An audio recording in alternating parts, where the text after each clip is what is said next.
Hey, what's up guys? So hari ni kita nak buat durian crepe yang gebu-gebu macam bantal, lepas tu penuh isi durian kat dalam. Senang dia nak buat sebenarnya. Korang ambil setengah cawan tepung gandum, setengah cawan tepung ubi kayu, 2 sudu tepung jagung, 2 biji telur, and then tambah 1 cawan fresh milk, nak pakai full cream pun boleh, and then setengah cawan air, 1 sudu minyak masak, garam sikit yang super warna kuning. Yang ni nak guna hijau merah ke tak kisah. Korang blend, lepas tu korang tapis, lepas tu panaskan kuali, baru tuang ke adunan tu. Lebihan adunan buang balik dalam bekas tadi.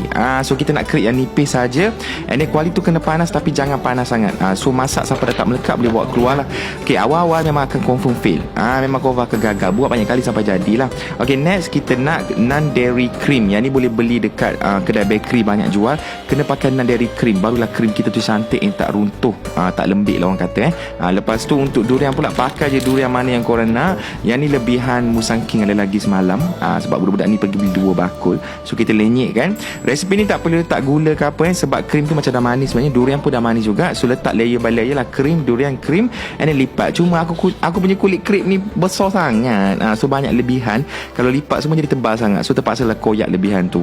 So kalau korang ada kuali kecil sikit, pakai kecil sikit lagi better lah, kurangkan pembaziran. Minta maaf lah kalau crepe orang lain cantik, hello macam bantal hotel, aku punya macam bantal busuk. Tapi tak apa, don't judge the crepe by its cover.